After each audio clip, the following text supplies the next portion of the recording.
Ahora, vamos a continuar con la lectura en la segunda parte del manifiesto, también poniendo lo que son los puntos positivos y puntos negativos. La segunda parte es proletarios y comunistas.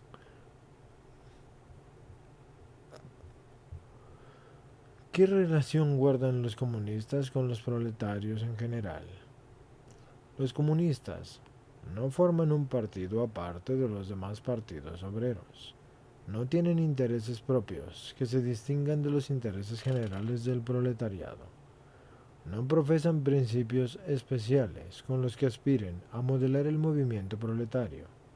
Los comunistas no se distinguen de los demás partidos proletarios más que en esto, en que destacan y reivindican siempre en todas y cada una de las acciones nacionales proletarias. Así pues, los intereses, todo lo que es peculiar de todo el proletariado, todo lo que es independiente de su nacionalidad, y en que cualquiera de la que sea la etapa histórica en que se mueven, la lucha entre el proletariado y la burguesía siempre mantiene el interés del movimiento enfocado en su conjunto. Los comunistas son, pues, prácticamente la parte más decidida, el acicate siempre en tensión de todos los partidos obreros del mundo. Teóricamente, llevan de ventaja a las grandes masas del proletariado su clara visión de las condiciones de los derroteros y los resultados generales a que ha de abrogar el movimiento proletario. El objetivo inmediato de los comunistas es idéntico al que persiguen los demás partidos proletarios en general: formar la conciencia de la clase del proletariado y derrocar el régimen de la burguesía y llevar al proletariado a la conquista del poder. Las proposiciones teóricas de los comunistas no descansan ni mucho menos en las ideas ni en los principios forjados o descubiertos por ningún redentor de la humanidad. Se dan cuenta, aquí habla directamente de nuestro Señor. Son todas una expresión generalizada de las condiciones materiales de una lucha de clases reales, y vivida así por un movimiento histórico que se está desarrollando a la vista de todos. La abolición del régimen vigente de la propiedad no es tampoco ninguna característica peculiar del comunismo. Las condiciones que forman el régimen de la propiedad han estado sujetas siempre a cambios históricos y alteraciones históricas constantes. Así, por ejemplo, la Revolución Francesa abolió la propiedad feudal para instaurar sobre sus ruinas la propiedad burguesa. Lo que caracteriza el comunismo no es la abolición de la propiedad en general, sino la abolición del régimen de propiedad de la burguesía, porque de esta moderna institución de la propiedad privada burguesa, que es la expresión última y más acabada de ese régimen de producción y apropiación de lo producido, que reposa sobre el antagonismo de dos clases y sobre la explotación de unos hombres por otros. Así entendida, si pueden los comunistas resumir su teoría en esta fórmula, sería la abolición de la propiedad privada. Se nos reprocha que queremos destruir la propiedad personal que es bien adquirida, fruto del trabajo y del esfuerzo del hombre. Esa propiedad que es para el hombre la base de toda su libertad y el acicate de todas las actividades y la garantía de toda su independencia. La propiedad bien adquirida y fruto del trabajo y del esfuerzo humano. ¿Se refieren entonces acaso a la propiedad del humilde artesano y del pequeño labriego que es precedente histórico de la propiedad burguesa? No, esa no necesitamos destruirla. El desarrollo de la industria lo ha hecho ya, y lo está haciendo a todas horas. ¿O quieren referirnos a la moderna propiedad privada de la burguesía? Así que díganos, ¿es acaso que el trabajo del asalariado, el trabajo del proletario, le rinde propiedad? No, ni mucho menos. Lo que rinde es capital, esa forma de propiedad que se nutre de la explotación del trabajo asalariado, que solo puede crecer y multiplicarse a condición de engendrar en la forma de hoy que está presente, y no admite la salida a ese antagonismo de capital y al trabajo asalariado. Así que detengámonos un momento a contemplar los dos términos de la antítesis. Ser capitalista es ocupar un puesto, no simplemente personal, sino social, en el proceso de la producción. Y el capital es un producto colectivo y no puede ponerse en marcha más que por la cooperación de muchos individuos. Y aún cabría decir que en rigor de esa cooperación abarca la actividad común de todos los individuos de la sociedad. Así pues, el capital no es un patrimonio personal, sino que es una potencia social.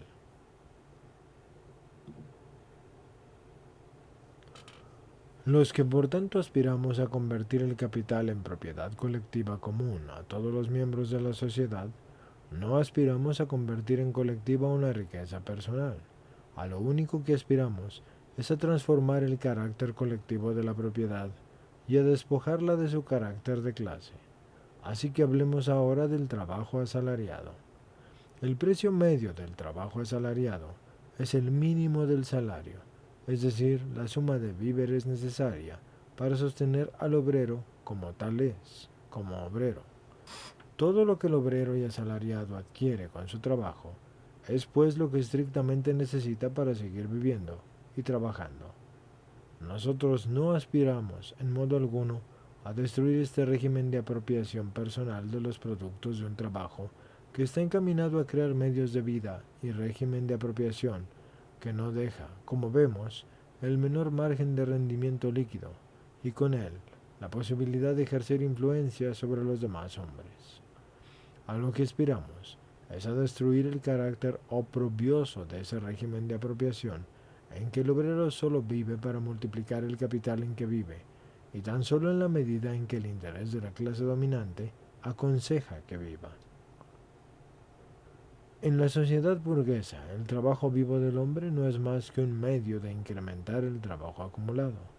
En la sociedad comunista, el trabajo acumulado será, por el contrario, un simple medio para dilatar y fomentar y enriquecer la vida del obrero.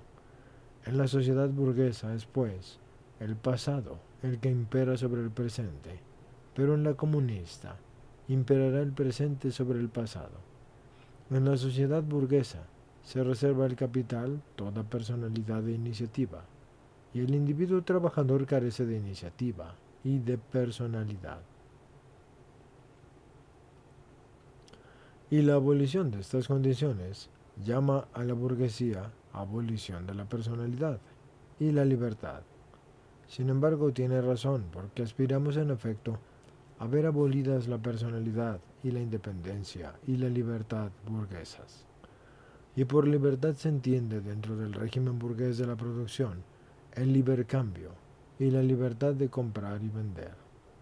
Desaparecido el tráfico, desaparecerá también forzosamente el libre tráfico, la apología del libre tráfico, como en general todos los ditrambos a la libertad que entona nuestra burguesía, y solo tienen sentido y razón de ser en cuanto a que significan la emancipación de las trabas y la servidumbre de la Edad Media, pero palidecen ante la abolición comunista del tráfico de las condiciones burguesas de producción y de la propia burguesía. Así que si se aterran de que nosotros queremos abolir la propiedad privada, como si ya en el seno de la sociedad de ustedes, que es la actual, la propiedad privada no estuviera ya abolida por 9/10 partes de la población, y como si no existiera precisamente a costa de no existir para esas 9/10 partes, entonces ¿qué es lo que en rigor ustedes reprochan? Quieren destruir un régimen de propiedad que tiene por necesaria la condición y el despojo de la inmensa mayoría de la sociedad. No reprochan, para decirlo de una vez, el querer abolir sus propiedades, porque si a eso es lo que aspiramos. Pero para ustedes, desde el momento en que el trabajo no se puede convertir en capital, ni en dinero, ni en renta, ni en un poder social monopolizable, desde el momento en que la propiedad personal no puede ya trocarse en una propiedad burguesa, entonces la persona para ustedes no existe. Con eso confiesan que para ustedes no hay más persona que el burgués, el capitalista. Pues bien, la personalidad así concebida es la que nosotros aspiramos a destruir. El comunismo no priva a nadie del poder de apropiarse productos sociales.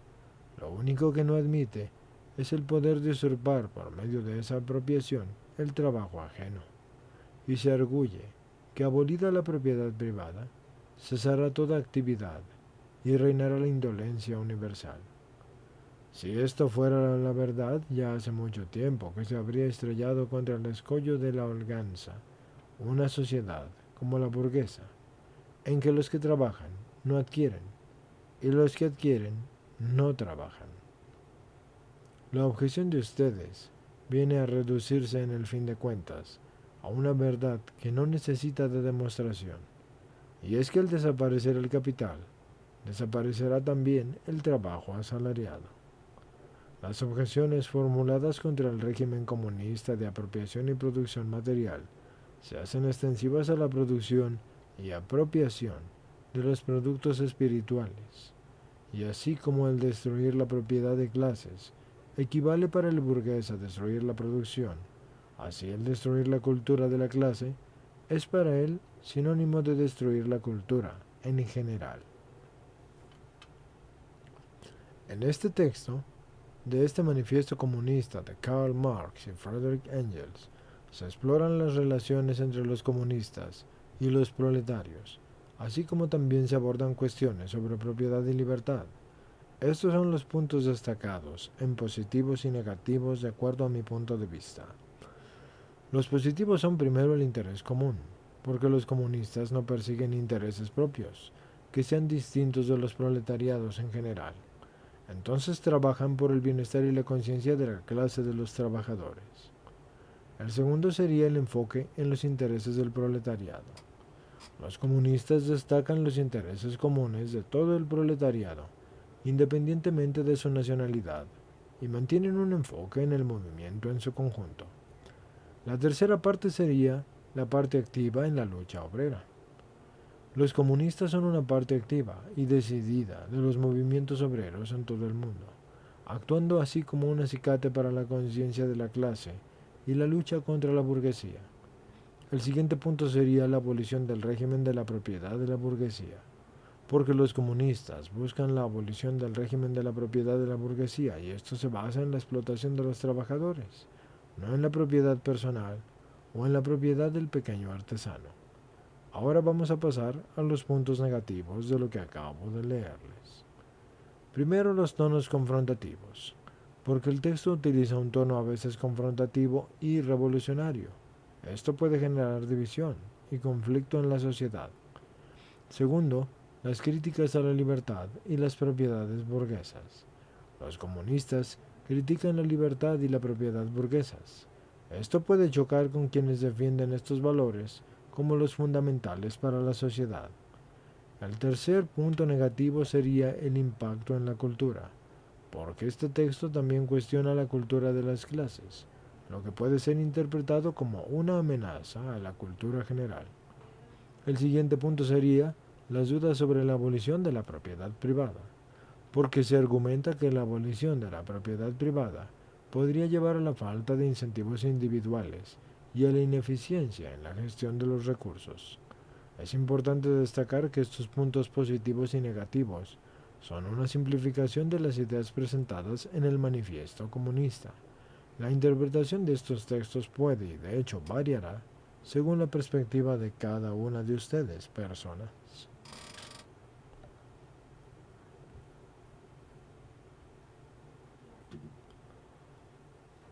Ahora, estimados escuchantes, deben recordar que en cuanto a este texto del Manifiesto Comunista de Karl Marx y de Friedrich Engels, este es un documento fundamentalista en la historia de la filosofía política y la economía, que ha influido en la política y el pensamiento social de muchas personas y movimientos a lo largo de los años.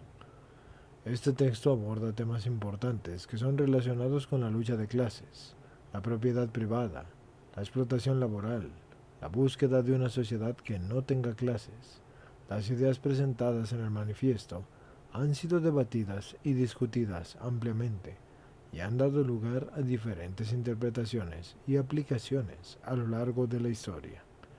Por eso es importante que se le señale que las opiniones sobre el comunismo y las ideas presentadas en este texto ampliamente varían según las perspectivas políticas e ideológicas de las personas, porque algunos ven este manifiesto como un llamado a la igualdad y a la justicia social, mas sin embargo hay otros que lo ven como con un enfoque problemático que puede llevar a la concentración de poder en las manos del Estado. La discusión sobre estos temas sigue siendo relevante en la política y la filosofía contemporáneas. Y en última instancia, las opiniones sobre este manifiesto comunista y sus ideas son subjetivas y pueden variar según las creencias y los valores individuales. Lo importante es que este texto histórico continúa siendo objetivo de estudio y de debate en el ámbito académico y político.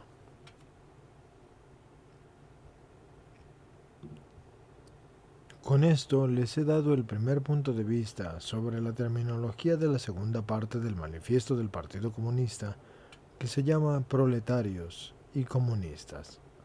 Pero aún no se termina esta parte. Vamos a continuar y les daré la siguiente interpretación después de continuar con esto. Esta cultura, cuya pérdida tanto deplora, es la que convierte en una máquina a la inmensa mayoría de la sociedad. Se refiere a la cultura capitalista, señores. Al discutir con nosotros y criticar la abolición de la propiedad burguesa, partiendo de sus ideas burguesas de la libertad, la cultura y el derecho y etc., no se dan cuenta de que esas mismas ideas son otros tantos productos de ese régimen burgués de propiedad y de la producción, del mismo modo que el derecho de ustedes no es más que la voluntad de su clase elevada a la ley, y una voluntad que tiene su contenido y su encarnación en las condiciones materiales de la vida de la clase de ustedes. Ustedes comparten con todas las clases dominantes que han existido, y perecieron así la idea interesada de que el régimen de ustedes de la producción y de la propiedad y de la obra de condiciones históricas que supuestamente desaparecen en el transcurso de la producción descansa sobre leyes naturales eternas y sobre los dictados de la razón. Ustedes se explican que haya perecido la propiedad antigua y se explican que pereciera la propiedad feudal, pero lo que no pueden explicar es que perezca la propiedad burguesa, porque esa es la propiedad de ustedes. Ahora, en cuanto a la abolición de la familia, al hablar de esas intenciones satánicas de los comunistas, y hasta los más radicales llegan a gritar de escándalo. Pero bueno, veamos en qué se funda la familia actual de la burguesía. La familia burguesa se funda en el capital, en el lucro privado.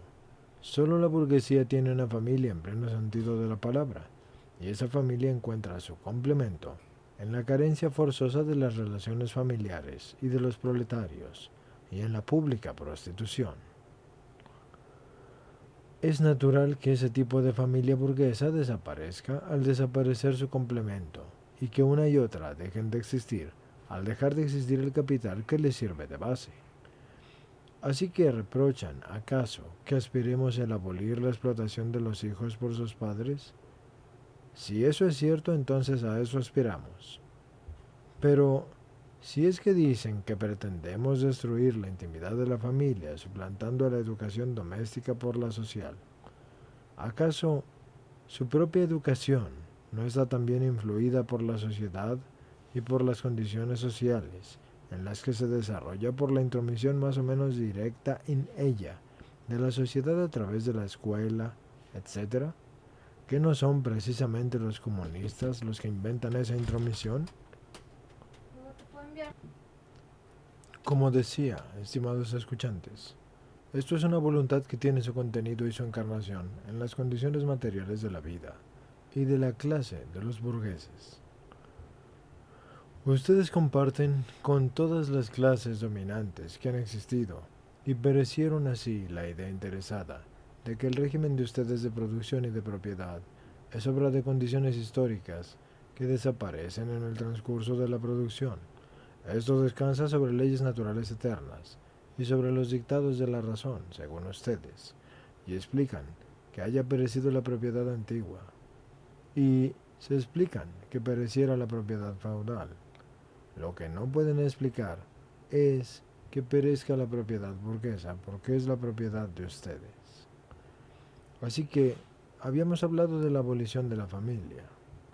Al hablar de esto, las intenciones satánicas de los comunistas, hasta los más radicales, gritan escándalo. Pero vamos a ver en qué se funda la familia actual, la familia burguesa, en el capital, en el lucro privado. Y solo la burguesía tiene una familia en el pleno sentido de la palabra. Y esa familia encuentra su complemento en la carencia forzosa de las relaciones familiares y de los proletarios, y en la pública prostitución. Es natural que ese tipo de familia burguesa desaparezca al desaparecer su complemento, y que una y otra dejen de existir al dejar de existir el capital que les sirve de base. Así que no reprochan acaso que aspiremos a abolir la explotación de los hijos por sus padres, porque sí es cierto, a eso aspiramos. Pero dicen que pretendemos destruir la intimidad de la familia, suplantando la educación doméstica por la social. Su propia educación no es también influida por la sociedad y por las condiciones sociales en que se desarrolla y por la intromisión más o menos directa en que ella tiene de la sociedad a través de la escuela, etc. No son precisamente los comunistas los que inventan esa intromisión de la sociedad en la educación.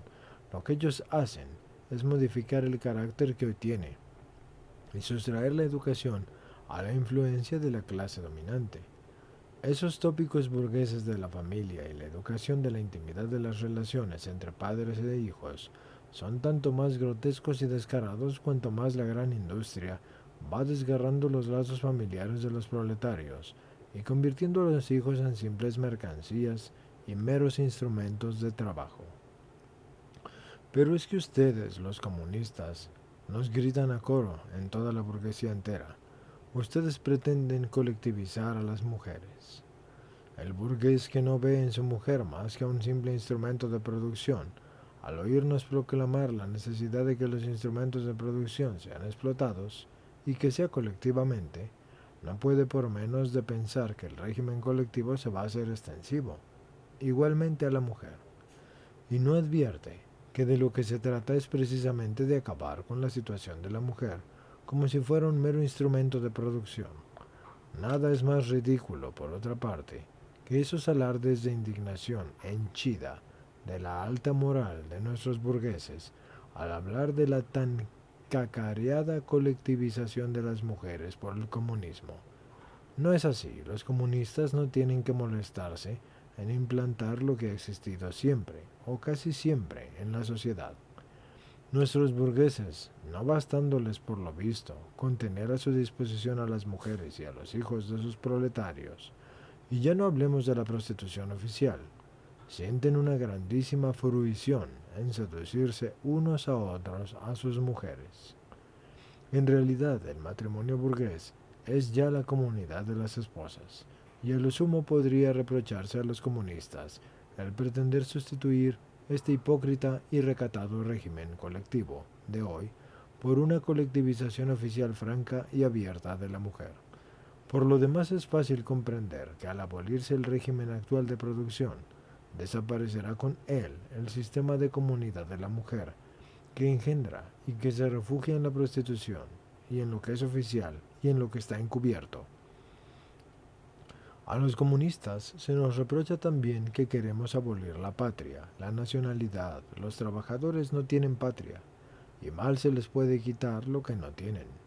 No obstante, siendo la mira inmediata del proletariado la conquista del poder político, su exaltación a clase nacional y a nación, es evidente que también en él reside un sentimiento nacional, aunque ese sentido no coincida ni mucho menos con el de la burguesía. Ya el propio desarrollo de la burguesía y el intercambio en el mercado mundial de la uniformidad reinante en la producción industrial, con las condiciones de la vida que engendra, se encargan de borrar más y más las diferencias y los antagonismos nacionales. Todo esto se encarga de borrarlos. El triunfo del proletariado va a acabar de hacerlos desaparecer. Y la acción conjunta de los proletarios, o a lo menos en las naciones civilizadas, es una de las condiciones primordiales de su emancipación. y en la medida y a la par que eso vaya desapareciendo, la explotación de unos individuos por otros también desaparecerá. Y también desaparecerá la explotación de unas naciones por otras. Y con el antagonismo de las clases en el seno de cada nación, se borrará la hostilidad de las naciones entre sí. Nosotros no queremos entrar a analizar las acusaciones que se hacen contra el comunismo desde el punto de vista religioso, filosófico e ideológico en general, porque no hace falta ser un lince para ver que al cambiar las condiciones de vida, las relaciones sociales y la existencia social del hombre, cambian también sus ideas, sus opiniones y sus conceptos y su conciencia en una frase. La historia de las ideas es una prueba palmaria de cómo cambia y se transforma la producción espiritual con la material. Las ideas imperantes en una época han sido siempre las ideas propias de la clase imperante. Se habla de las ideas que revolucionan a toda una sociedad y con ello no se hace más que dar la expresión a un hecho, y es que en el seno de la sociedad antigua han germinado ya los elementos para la nueva, y a la par que se esfuman y se derrumban las antiguas condiciones de la vida, también se derrumban y esfuman las ideas antiguas. Cuando el mundo antiguo estaba a punto de desaparecer, las religiones antiguas fueron vencidas y suplantadas por el cristianismo. En el siglo XVIII, cuando las ideas cristianas sucumbían ante el racionalismo, la sociedad feudal pugnaba desesperadamente, haciendo un último esfuerzo con la burguesía, que era entonces revolucionaria. Las ideas de libertad y de conciencia y de libertad religiosa no hicieron más que proclamar el triunfo de la libre concurrencia en el mundo ideológico, y se nos dirá que las ideas religiosas y morales y filosóficas y políticas y jurídicas, etc., aunque sufren alteraciones a lo largo de la historia, llevan siempre un fondo de perenidad, y que por debajo de esos cambios siempre ha habido una religión, una moral, una filosofía, una política y un derecho. Además, se seguirá arguyendo que existen verdades eternas como la libertad, la justicia, etc., y que son comunes a todas las sociedades y a todas las etapas de progreso de la sociedad. Pues bien, el comunismo continúa ese argumento y viene a destruir estas verdades eternas, la moral, la religión, y no las va a sustituir por otras nuevas, sino que viene a interrumpir violentamente todo el desarrollo histórico anterior.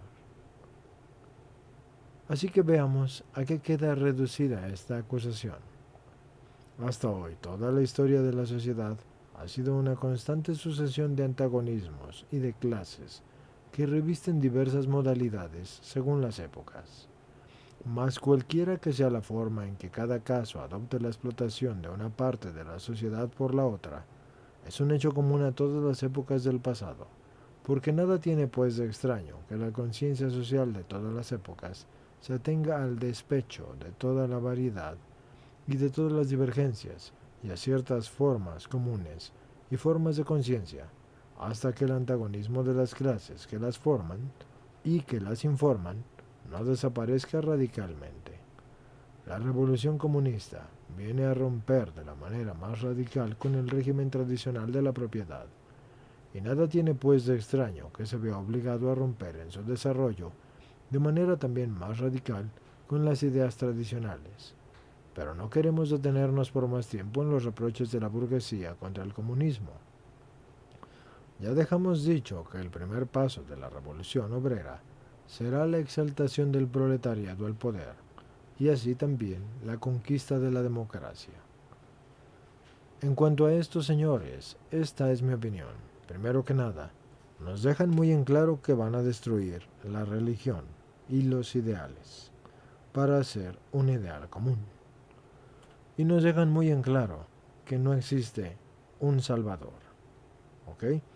Así que el fragmento del manifiesto comunista de Karl Marx y de Friedrich Engels, que les acabo de leer, aborda una serie de temas que están incluyendo la propiedad privada, la familia, la religión, la nacionalidad, la evolución de las ideas en la sociedad. Así que aquí está mi opinión sobre cada uno de estos temas. Primero, la propiedad privada. Marx y Engels critican el sistema de la propiedad privada burguesa y plantean la abolición de esta forma de propiedad y argumentan que la propiedad privada está basada en la explotación del trabajo asalariado y que su abolición es esencial para la emancipación de los trabajadores. Así que ese es un punto negativo, porque si no tienes propiedad privada no tienes nada. Ya lo tuyo no es tuyo. Segundo punto, la familia. Los autores argumentan que la familia burguesa está vinculada al sistema de la propiedad y la explotación, y sugieren que con la abolición del capitalismo van a cambiar las relaciones familiares y van a eliminar la explotación de los hijos por parte de los padres. Señores, eso solo significa que están hablando mal de la familia, cuando la primer célula de estructuración de una sociedad es la familia. Si un hombre sale bien, socialmente hablando, es porque su familia fue su buen pilar. Sucede lo contrario si no fue un buen pilar, pero el pilar de la sociedad es la familia, y aquí se nos dice que pretenden destruirla e institucionalizarla. En cuanto a la religión, Marx y Engels señalan que las ideas religiosas y filosóficas están influenciadas por las condiciones sociales y materiales de la sociedad, y argumentan que a medida que cambian las condiciones sociales, también cambian las creencias y la conciencia de las personas. En pocas palabras, al carajo tu religión, al carajo tu Dios, al carajo tu Salvador y al carajo tus creencias. Porque vas a creer lo que socialmente se acepte y lo que socialmente sea mejor para el gobierno y para que nadie tenga nada y todo sea de todo y nadie sea nada, como lo que por ejemplo sucede en Cuba y otros países comunistas, como la República Popular China. Ahora, pasando a la nacionalidad, los autores sostienen que los trabajadores no tienen patria en el sentido tradicional y que la lucha de las clases es más importante que las divisiones nacionales. Argumentan que a medida que desaparezca la explotación de las clases, también van a disminuir las hostilidades nacionales. Traducción al español: al carajo tu nación, al carajo tu independencia. En general, el texto aboga por la abolición de las estructuras tradicionales y la transformación radical de la sociedad a través de la revolución proletaria. Traducción: si yo trabajo y me da la gana, lo tuyo es mío, y lo mío también podría ser tuyo, pero si no trabajas, lo mismo me da si te parto la madre que si no te la parto. Las opiniones sobre estos temas varían según las perspectivas políticas e ideológicas de las personas, y el manifiesto comunista ha sido objeto de interpretaciones y debates continuos a lo largo de la historia. Por eso les decía antes que algunos lo ven como un llamado a la igualdad y la justicia social, mientras que otros lo ven como una amenaza a las instituciones establecidas. Y no olvidemos nunca que la familia es una institución, la religión es una institución y la nación es una institución. Si no tienes eso, no tienes identidad, no tienes nada, no eres nada. Entonces, vamos a continuar con la tercera parte de este bonito manifiesto de deleteriedades. ¿Qué les parece? ¿Ah? Ahí les va. El proletariado se valdrá del poder para ir despojando paulatinamente a la burguesía de todo el capital y de todos los instrumentos de la producción, centralizándonos en manos del Estado, es decir, del proletariado organizado como clase gobernante, y procurando el fomentar así, por todos los medios y con la mayor rapidez posible, las energías productivas. Y claro está que al principio, esto solo podrá llevarse a cabo mediante una acción despótica y sobre la propiedad y el régimen burgués de producción por medio de medidas que, aunque de momento van a parecer económicamente insuficientes e insostenibles en el transcurso del movimiento, van a ser un gran resorte impulsor, de las cuales no se puede prescindir, como si es un medio para transformar a todo el régimen de la producción vigente. Estas medidas no podrán ser las mismas, naturalmente, en todos los países. Para los más progresistas, mencionaremos unas cuantas susceptibles, sin duda, de ser aplicadas con carácter más o menos general según los casos. Primera, la expropiación de la propiedad o inmueble y la aplicación de la renta del suelo a los gastos públicos. Segunda, un fuerte impuesto progresivo. Tercera, La abolición de los derechos de herencia. Cuarta, la confiscación de la fortuna de los emigrados y los rebeldes. Quinta, la centralización del crédito en el Estado, por medio de un Banco Nacional con capital del Estado y régimen de monopolio. Sexta, nacionalización de los transportes. Séptima, multiplicación de las fábricas nacionales y de los medios de producción y roturación y mejora de los terrenos con arreglo a un plan colectivo.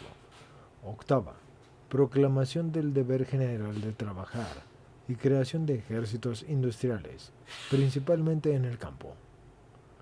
Novena, articulación de las explotaciones agrícolas industriales y tendencia a ir borrando gradualmente las diferencias entre el campo y la ciudad. Décima, educación pública y gratuita de todos los niños. Prohibición del trabajo infantil en las fábricas bajo su forma actual. Régimen combinado de la educación con la producción material, etc. Tan pronto como en el transcurso del tiempo hayan desaparecido las diferencias de las clases y toda la producción esté concentrada en las manos de la sociedad, el Estado perderá todo el carácter político.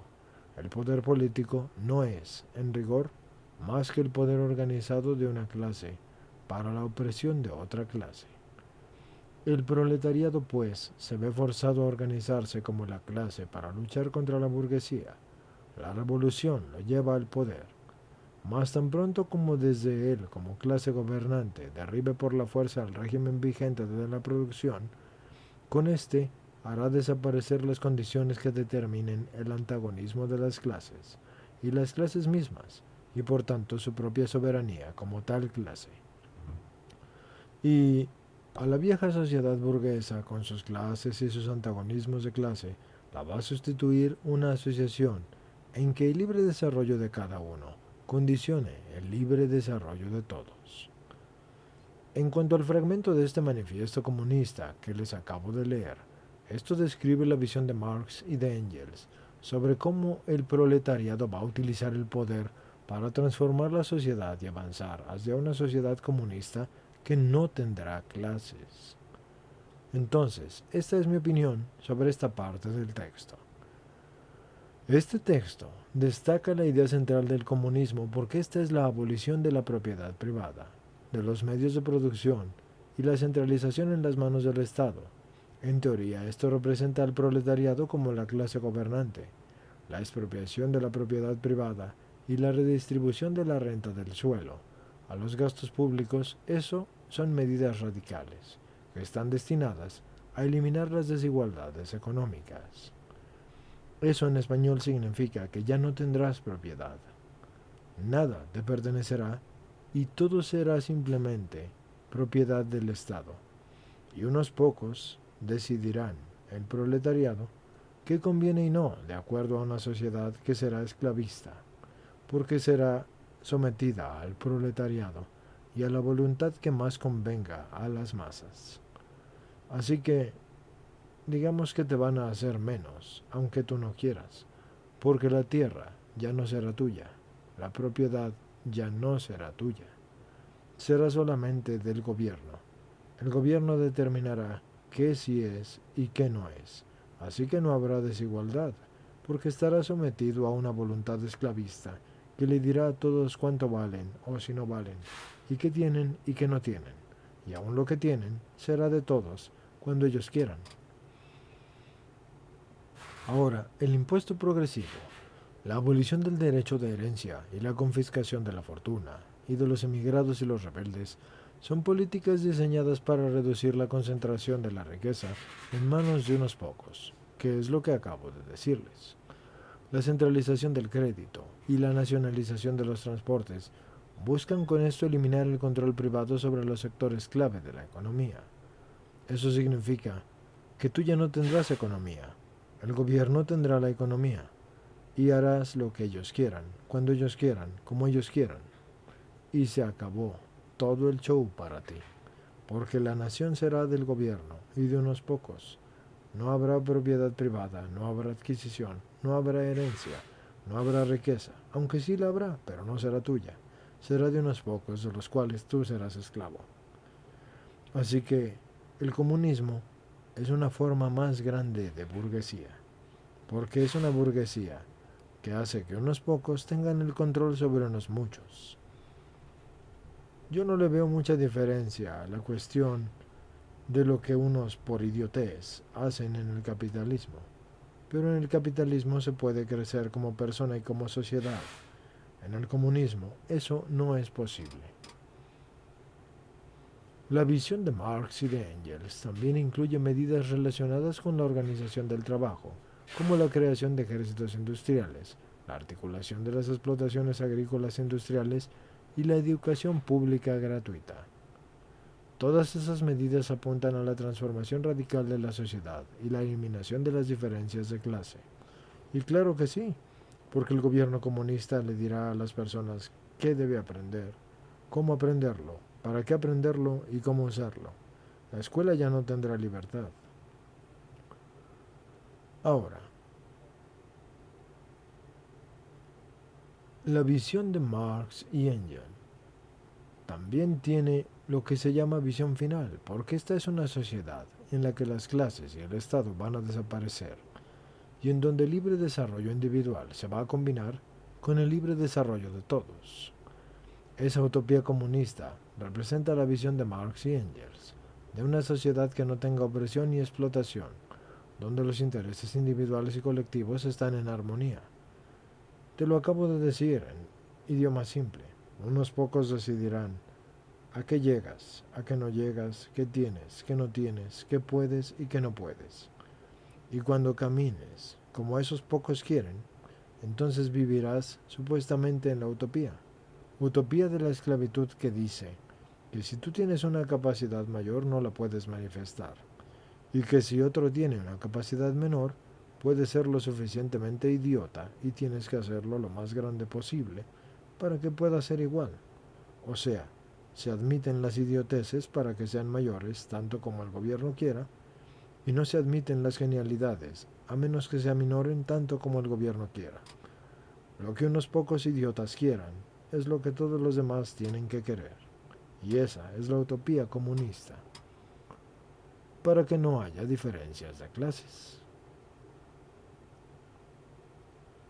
Sin embargo, es importante recordar que esta visión del comunismo es altamente idealizada, ha sido objetivo de crítica y debate a lo largo de la historia, y la implementación de estas ideas en la práctica ha sido y sigue siendo compleja. A menudo es el resultado de diferentes interpretaciones y resultados como tales.